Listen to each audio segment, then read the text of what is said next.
फिर हेरा फेरी का next part आ रहा है। अभी मजा आएगा ना भिड़ो। पर क्या आपको पता है इसका पहला पार्ट 25 साल पहले आया था।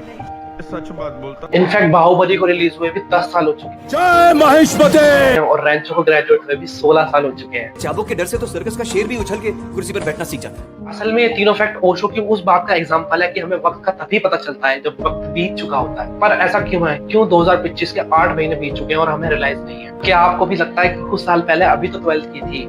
एक झटके में साली दुनिया इतनी आगे निकल गई यार, हम क्यों पीछे रह गए यार। और क्या आपको लगता है कि उस ट्रैफिक लाइट का 1 मिनट उस रेल के 1 मिनट से ज्यादा है? इस टाइम इल्यूजन को हम कहते हैं पैराडॉक्स ऑफ टाइम। एक बार याद करो स्कूल की वो मेमोरीज, दोस्तों के साथ बिताया हुआ मस्ती भरा टाइम हमें याद रहता है और टीचर के लेक्चर हमें याद नहीं रहते। या आज भी वो अपने 8 घंटे आप अपनी स्क्रीन के सामने बिताने के बाद अगर अगले 3 घंटे अपने फैमिली या फ्रेंड्स या पार्टनर के साथ बिताते हैं तो वो ज्यादा क्यों याद है? यह इसलिए होता है क्योंकि जब भी हम कोई काम रिपीट में कर रहे होते तो ब्रेन को नई इन्फॉर्मेशन कोई भी नहीं मिलती, जिसको हम कह सकते हैं कि ब्रेन उसको इग्नोर करने लग जाता है या फिर हम कह सकते हैं कि ब्रेन उसे सिंक करने लगता है। और जब हम पीछे मुड़ के देखते हैं और टाइम कब बीत गया हमें पता ही नहीं चलता। लेकिन यही किसी के साथ या फिर कुछ करते हुए हम उस पल को एंजॉय कर रहे हैं तो ये सब हमारे ब्रेन के लिए एकदम नया है, एक नई इंफॉर्मेशन है जिसकी वजह से वो पल हमारे लिए बहुत मेमोरेबल बन जाता है। अब प्रैक्टिकली हर रोज पूरा दिन तो हम नई मेमोरीज के साथ नहीं भर सकते, पर दिन में कुछ ऐसा जरूर कर सकते हैं जो स्पेशल मेमोरी जैसा हो, जिससे आपको उस दिन को जीने का एहसास फील हो। सो दैट अगर आप 2025 के एंड में जाकर देखो तो आपको ये ना लगे कि साल